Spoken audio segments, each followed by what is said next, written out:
So just taking you guys through the Westfield East Bank Creative Futures Fund, information and guidance on the large grants scheme. So during this session, you'll learn more about the Westfield East Bank Creative Futures Fund as we go through the application process and guidance for the large funding scheme. You'll find out about our ongoing capacity building programme. We'll then open up to a Q&A where you can ask us questions.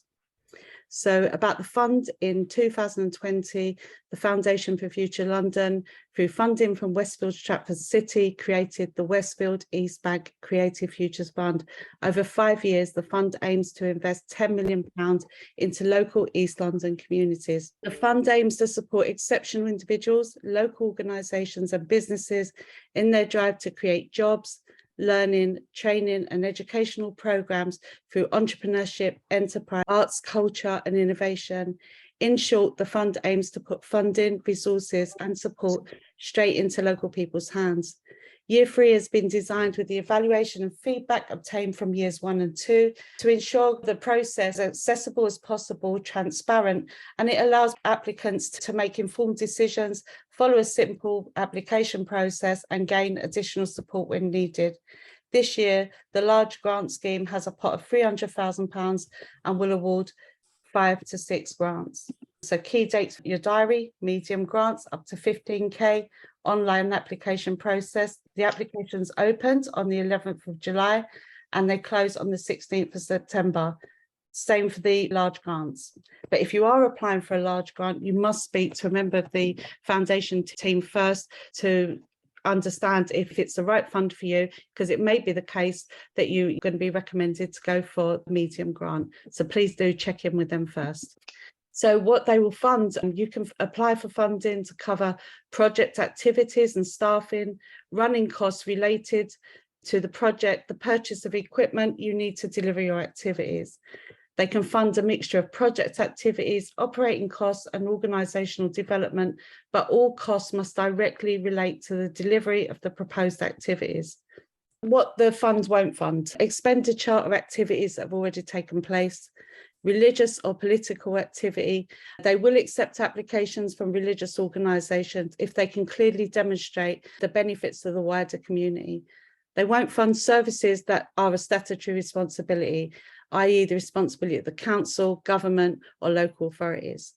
Won't fund projects or activities that have no community or charitable element. Foreign travel, projects that do not have a strong arts and cultural component. They won't fund activities that have no public benefit for residents of Hackney, Newham, Hamlets or Waltham Forest, or activities placed in a formal educational setting such as the core curriculum. Reoccurring or ongoing project costs such as regular workshops or existing provisions.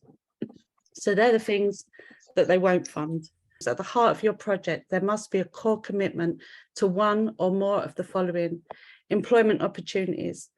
Will your project provide employment opportunities for local people, including access to paid work experience, internships, access to apprenticeships, or gaining access to jobs, including freelancers? Learning opportunities. Will your project provide ladders of opportunity for local people, e.g. lifelong learning opportunities from early learning schools through to late career and post-retirement? And or will your project offer bespoke career and higher education support and training? And secondment, young people. Will your project have a young person-led approach with particular provision for young people to access broader skills, development opportunities, careers workshops and related learning, and or one-to-one coaching and mentoring? Will your project provide local people with the opportunity to set up a business, or do you offer entrepreneur support, including freelance support, business and entrepreneur setup and development training? The fund is looking for outcomes. This is an outcome-based fund. The number of outcomes expected will be based on which strand you're applying for. For the medium grants, a minimum of 3 short to medium term outcomes must be demonstrated. For the large grants scheme, a minimum of 5 medium and long-term outcomes must be demonstrated. So when you're thinking about the projects you're delivering, think about how they're meeting these outcomes. So the project activities. The fund is about creating inclusive and sustainable opportunity.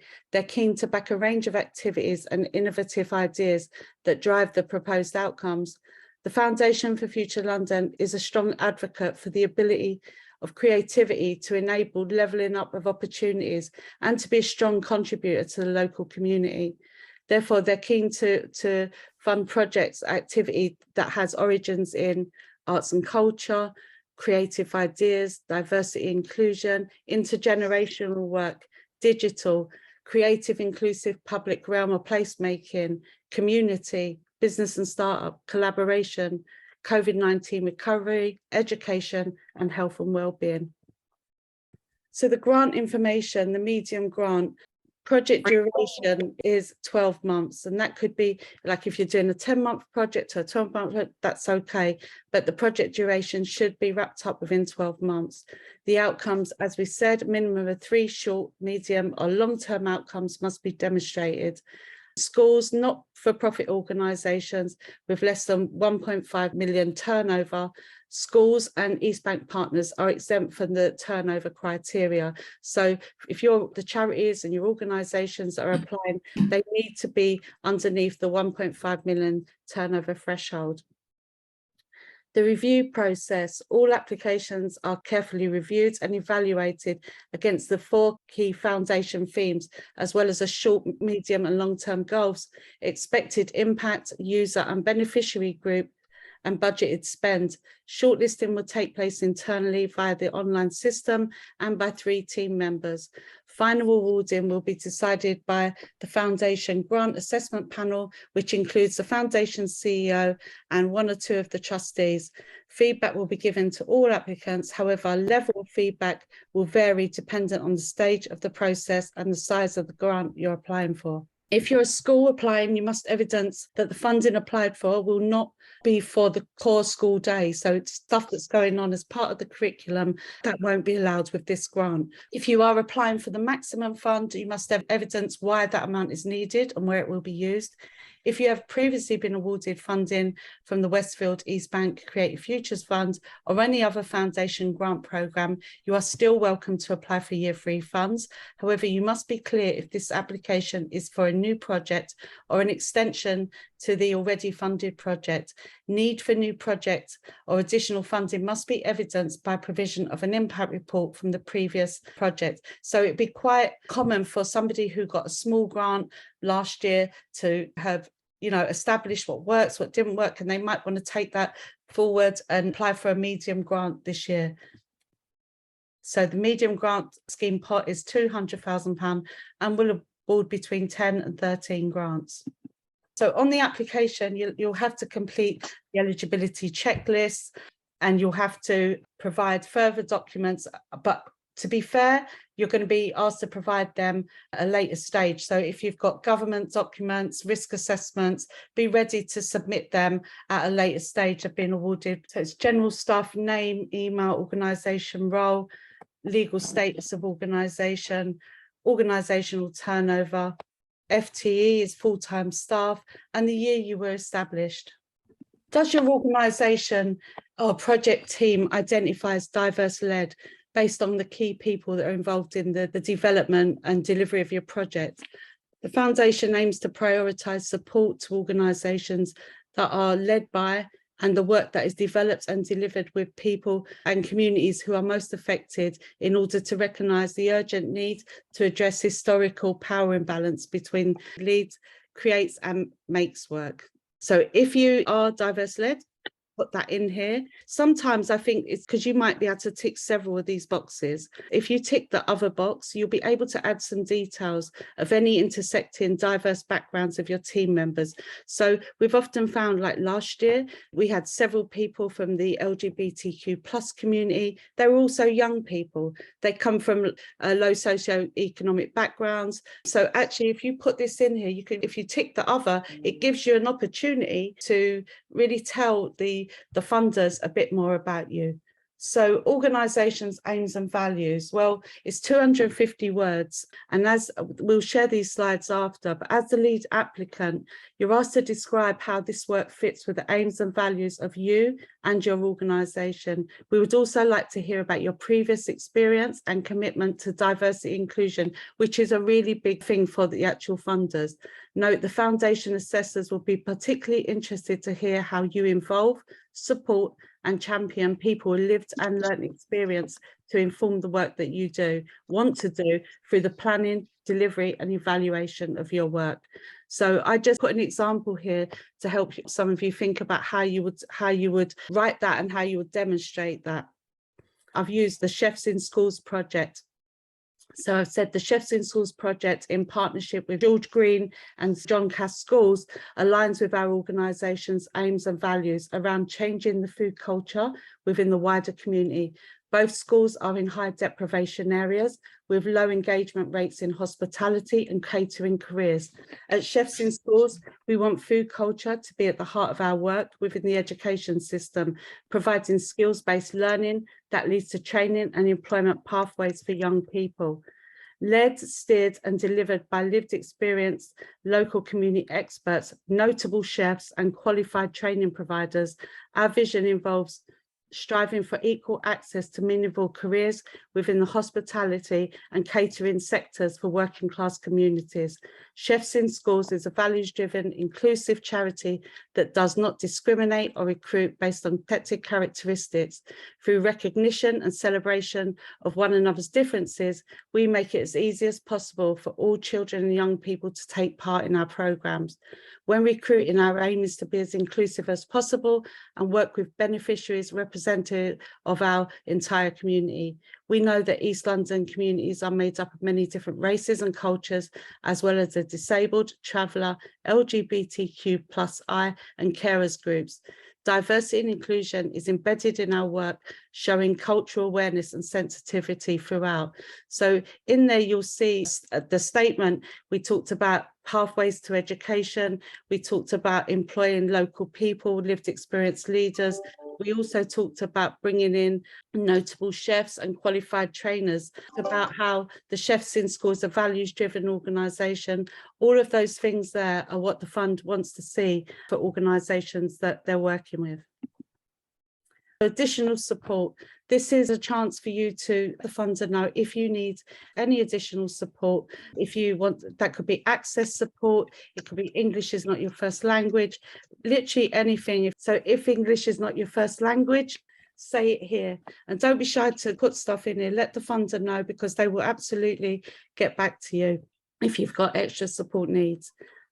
So the title of your project. So what is the title of your project? Where will it take place? They really want to know that it's taking place in Newham. And when we're pulling together a summary of your project, I'm going to go on to the next slide. That will really help you think about how you pull a summary together. Because lots of people say, how can I put a summary into 30 words? How can I write a short summary in a certain amount of words? So I'm going to take you into the following slide. It's about how you pull together a basic short summary, 30 words, to really describe what you're doing. So the 30-word summary, and just to clarify, there isn't a word count on the summary, but they are expecting it to be short, snappy, and to say exactly what you're doing. We've often used this method to create proposal summary. So the general purpose, 50 elders, specific goals will take part in weekly photography workshops to achieve what? Creating the Last Forever exhibition. The methods, showcasing the ever-changing East End through their eyes and experiences. What's the significance, the contribution, outcome? They're leaving a legacy for future generations. So this particular example was for an intergenerational elders project that was using tech and photography to document life stories of elders in the community.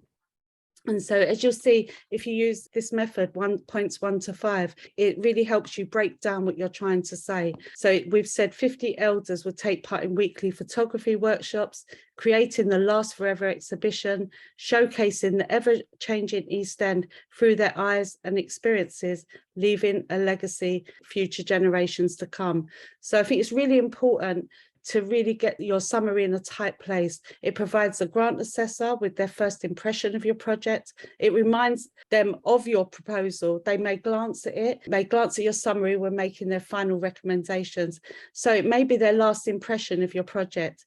If your application is successful, it may even be used by the funder for advertising and/or publicity purposes. The summary should explain the key elements of your project, as you'll see there on the slide. So the issues being addressed, before we go on to the whole application form, what the funder's asking you here for, they've given you 250 words to describe what is the issue your project is addressing and why is change needed. This is a chance for you to tell them about the issue you are or want to address, why it's needed, why it's important to you, and what makes you well placed to address it, and how has your community been involved in developing it. Now, the answer that we've pulled together, it really comes from a more kind of personal stand. So for organisations, it's not, you're not going to capture data here. You're not going to say, according to the East London Mental Health Report, we know this is needed. This is like more of a summary for you to explain to the funder what this is, what your project is about. And I think we've answered it in the example here. So we've said the issue we are addressing is elder isolation. Thinking about the intergenerational project on the previous slide. So we said the issue we are addressing is elder isolation across our working class East End communities and the lack of creative intergenerational opportunities for this marginalised group. We are also addressing COVID-19 recovery. Our beneficiaries are from majority Black and minority ethnic backgrounds, the groups most disproportionately impacted by COVID, which has affected their health and well-being, including mental health and emotional well-being. Many of our beneficiaries are without family support. This intergenerational creative digital photography project will see 10 elders and 10 young people come together using digital cameras and software to reflect on their long full lives and their learned and lived experiences, enabling them to leave a photographic legacy for younger generations. Young people have told us that they want to learn more about their forefathers, cultures and identities. When planning this project, they said it was important for them to use their digital skills to celebrate local community and working class history. The elders involved in this project will be leading on cultural storytelling. The young people will peer coach the elders with digital skills. This project is important because we recognise the need to preserve the culture across our communities. Our organisation is best placed to run this project. We are known and trusted in the community with a diverse group of volunteers from all ages and backgrounds who will be on hand to support and champion this one-of-a-kind intergenerational project. So you see, it's written in quite an informal way. It's telling how the young people feel, how the elders are going to lead, and it's absolutely answered points what they've said here. Absolutely make these statements your own, you know, make them relevant to the work you're doing, and just use these slides as a guide. So the whole project overview is 1,500 words, and to be fair, I think it's a really generous word count when you consider like the National Lottery in comparison don't give you as much space to answer and to give as much details in the background. And it's your chance to tell the funder about your project, who you are, what you want to be delivering. And I kind of put this, they didn't put this in the guide, but I think this is the best way to answer your applications, answer the 1,500 words. I mean, if you can say what you need to say in 1,000 words, keep it at 1,000, it's fine. Don't fill words for the sake of putting more words in, but absolutely it gives you enough scope to really tell a story and paint a picture of what you're trying to achieve. So I always say, start with a short paragraph about the background of your organisation. When were you founded? What work do you do? Who do you work with? What vision, mission and values? Tell us about the makeup of your board. Are you beneficiary led? Do you have a steering group? Remember, the funder doesn't know you. Use this opportunity to introduce yourself. Tell us about your project and then what you want to deliver. What are the activities? Where? When will they take place? Be specific. How often? Do you have partners involved? How does the activity you want to run meet the Westfield East Bank outcomes? Make sure to always refer back to the funders' outcomes and themes, slides 7, 8 and 9. So if you're doing a young carers group that's all based around helping children to raise confidence, you would say, you know, our activities, our wellbeing activities is aimed at participants will gain confidence in their potential and self-initiative, and say how they'll do that. Very important. Who are the beneficiaries? What backgrounds do they come from? What age group are they in? What barriers do they face? And how have they been involved in shaping and steering your project? A big push for this particular funder is they want to hear that local people have been involved in contributing to their own change across the communities. And if you've done some consulting, if you're able to say how they've been involved in that, that will really be a positive for your funding applications. So who would be involved in the planning and running of your project? Really important things to consider. Do you have any partners or partnerships in place? Are you lived experience led? Maybe you're lived experience and professional experience led. Definitely shout about those things. Are you working with volunteers? If you are, how are you working with them? How do you empower the volunteers you're working with? If you're working with lived experience and industry experts, mention them here. Again, be specific, name names, name schools, name organisations and name experts, both experts, lived experience experts and the industry ones. Name them, say who these partners are. Will beneficiaries be involved in facilitation anyway? And that's, I know, I realise that it's sometimes not always the case. You might not be able to involve beneficiaries in facilitation, but it might be the case. You could involve your beneficiaries in the evaluation. You might give them sort of tasks to do, responsibilities, maybe collecting feedback and data. So if you're doing those things, document it here. And so provide details of who will do what and when.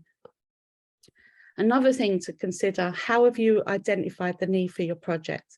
So who did you consult and when?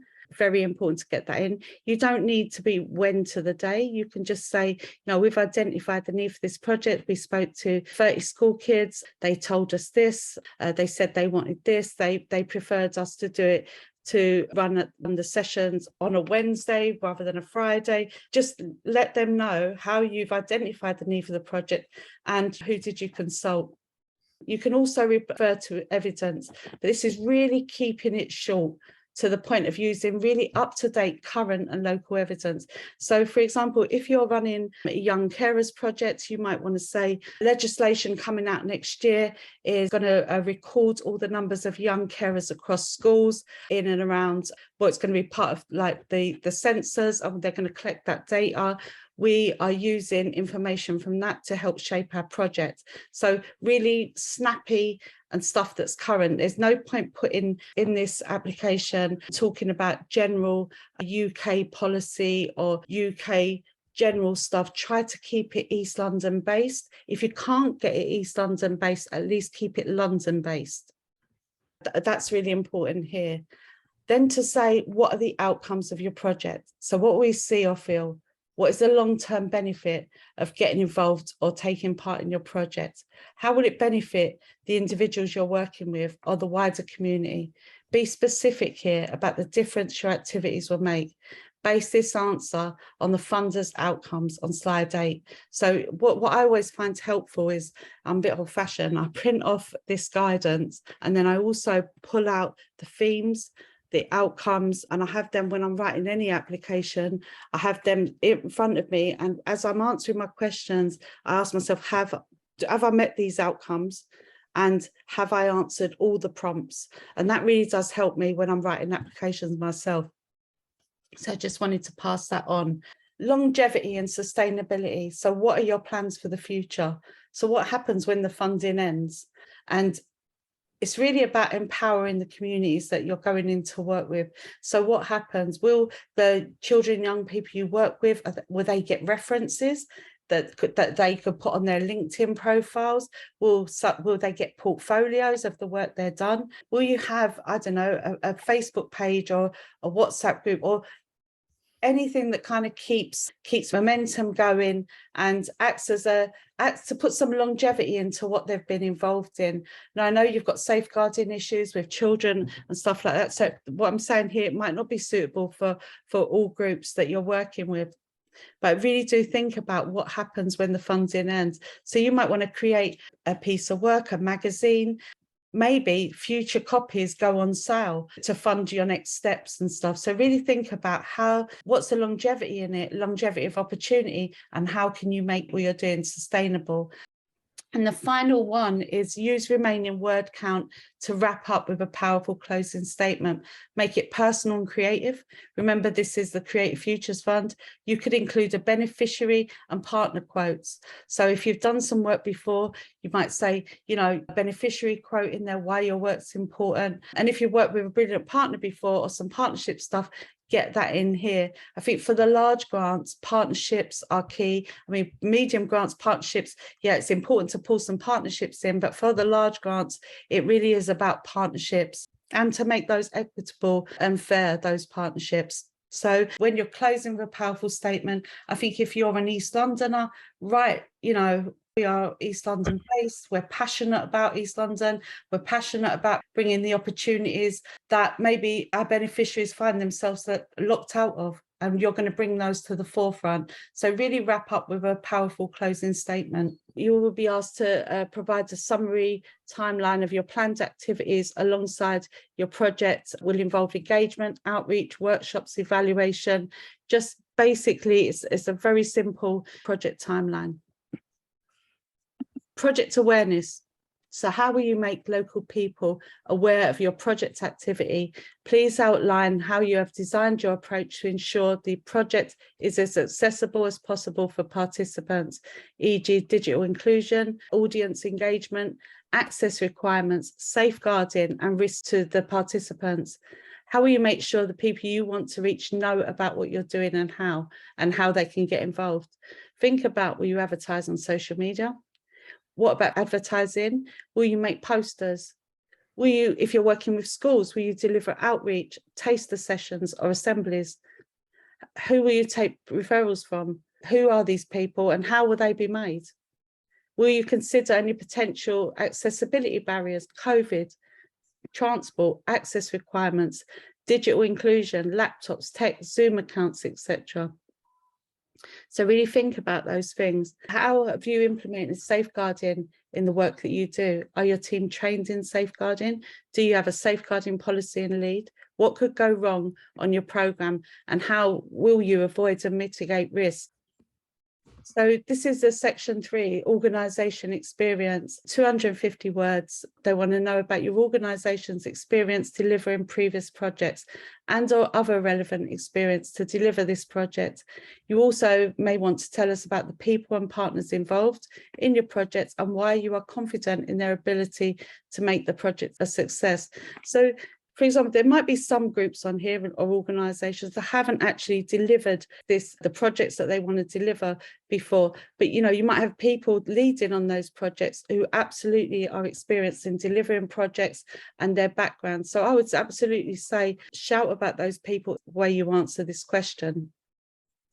And the foundation assessors will be particularly interested to hear how your organisation support and champion people with lived and learnt experience to inform the work that you are doing through the planning, delivery and evaluation of your work.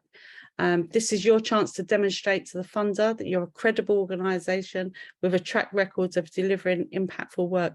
They want to know how you've considered partnerships, why you've chosen the partners that you have and the skills those partners bring to the table. Do you have lived experience of the issues you're addressing? Does your team have lived experience? Do you embed co-design in your work, consulting the beneficiaries you seek to serve? What does this co-design look like? Is your organisation committed to continuously learning regarding delivery plans and evaluation? Shout about those things when you're answering this question. It's really to talk about why your organisation is doing this work and you can demonstrate to the funder that you're a credible organisation.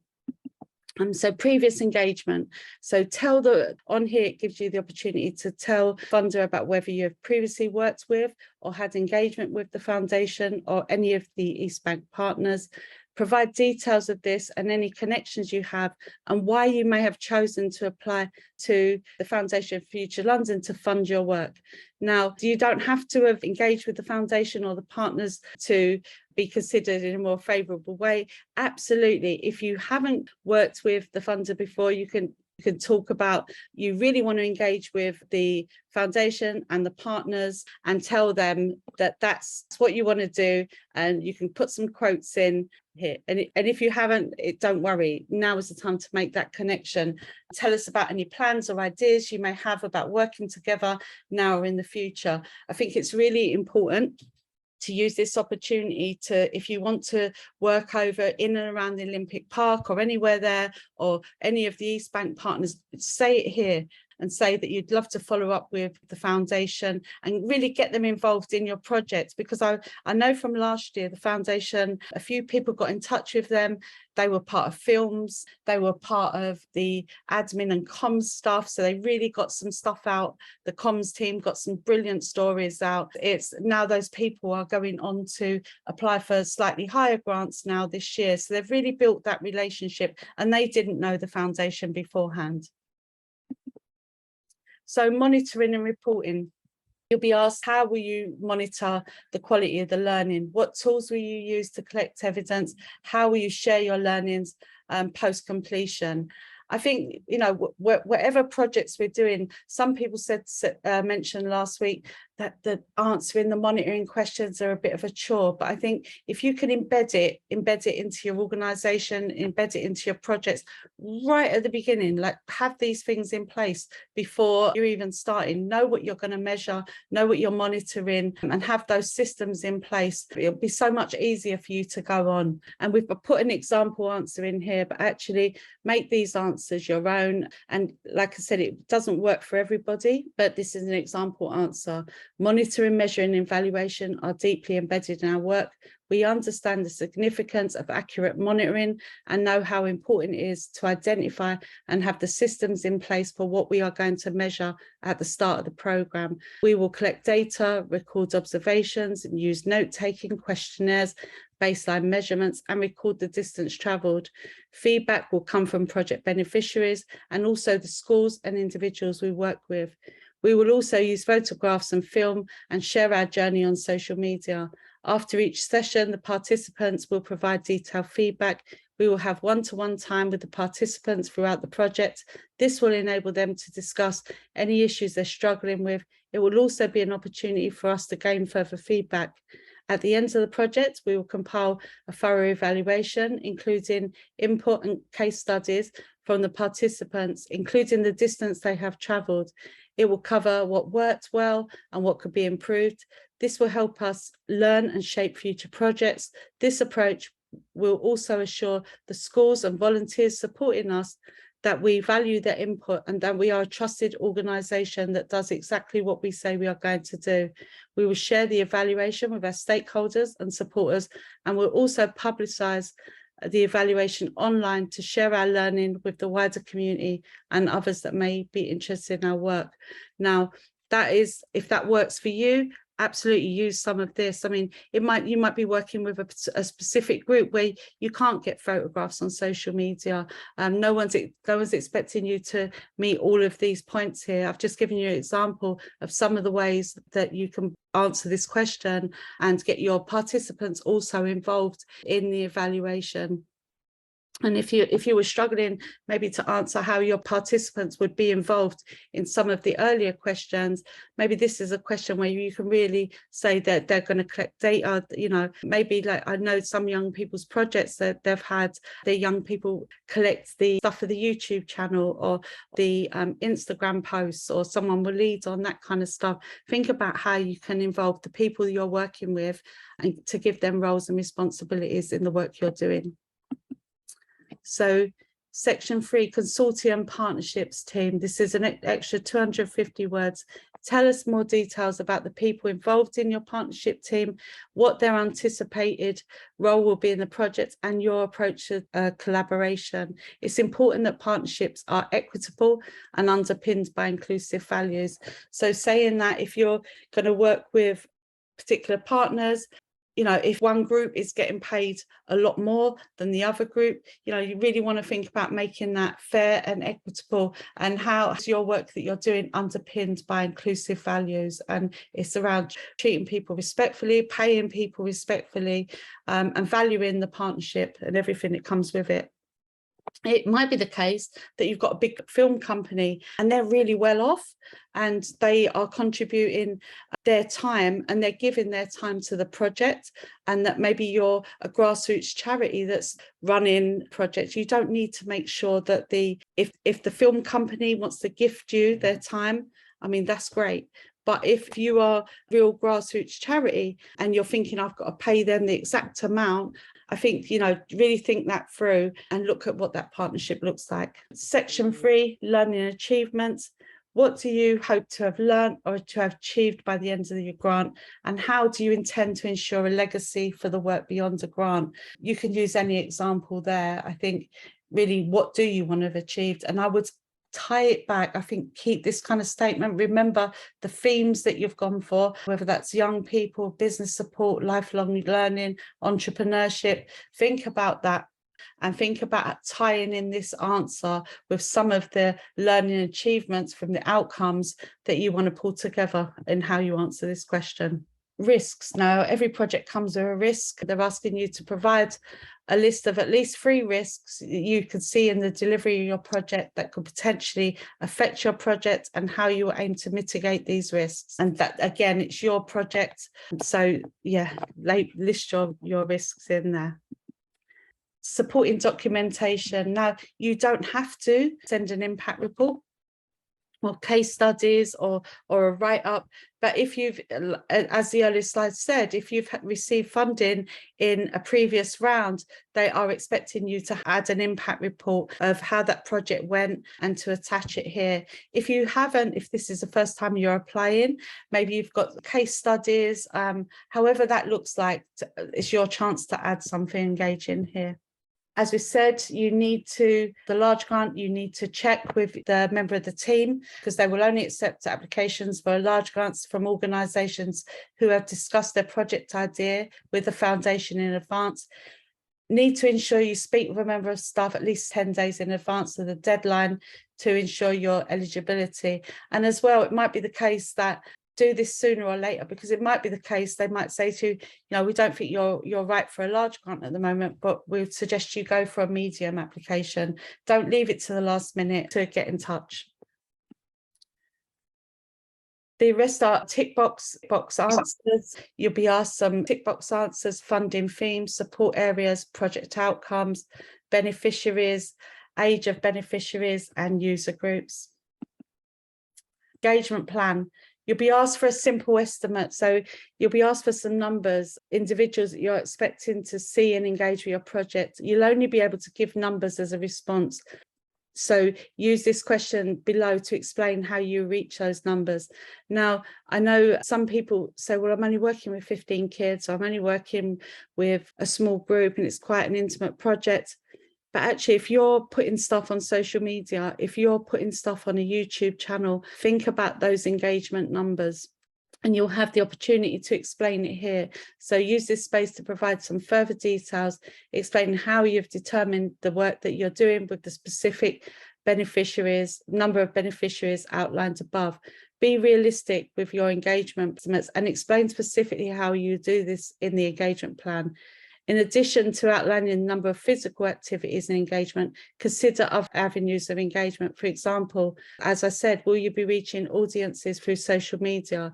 Will they tune into your YouTube channel? How many will visit your website? It's important you write this in your engagement plan. So even though you might be only working with 15 young people, you might have a podcast that's got like 20,000 hits or 10,000 hits or whatever it is. People might visit your website. Really important to get that in here. The funding, the breakdown, so the project expenditure breakdown comes in the tables. It's quite straightforward. You can put 2 items under each budget heading. Your budget should be for the total cash expenditure for the project you're applying to do. Check your figures properly. If you do not fill in this section correctly, they cannot process your application. So again, just be really mindful of getting this bit right. budget expenditure. So again, you've got 250 words. Describe how any fees, rates and purchases have been calculated. For example, artist fees, equipment purchases, service rates, venue hire, etc. So if you're used to working with certain artists, certain freelancers, say that there. Be mindful that they want to see you're paying people at least a London living wage. So really important you mention it here. And also provide all of the project income, both confirmed and expected. You should include any other income that is either confirmed or expected towards the project, including any income, outstanding funding applications, match funding and private income, etc. Also, it's really, really important to document the in-kind contributions. So you might be putting in volunteer time. Work out, if you've got a graphic designer that said come and volunteer for your project, work out how much he or she might usually charge per hour and add that up as an in-kind, and add it up and put it in there. So your volunteer time, if you've got discounted venues, if someone says, hey, you can use our church hall or you can use our little community hall, if they do it free, that's great. Put that in. If they're charging you half price, put that in too. And I think when you list in-kind contributions and your volunteer time, it really does show the amount of people that are backing your project. It shows support for your project and what you're doing, and it's really important to get that volunteer time in. Will participants be asked to contribute financially? So this is a basic question there. If they are, you need to explain why. And you also need to let the application know, have you received funding from the foundation before? So if you've received the funding from the foundation before, say it here and say, this is what I'm doing next. So building on the work that we did previously, we're doing this now. Shout about it and celebrate it. Section 6, declaration and final submission. Basically, it's what it says on the tin. Tick to agree that you've written the proposal and that you're allowed to, you've got authority from your organisation and so on. So capacity building programme is part of the Westfield East Bank Creative Futures Fund now. They've hired us again to run it for another year. We run workshops on impact reporting, creating a one-page impact report, being project-led, people-led projects. We run workshops on lived experience, business formation and governance. And we run a whole load of workshops. And really, as part of the capacity building programme, if people have got ideas and want a workshop, we're there to put that on and to put it in place. So it really is led by you, the participants. So I'm going to stop sharing now. Thank you very much for joining us.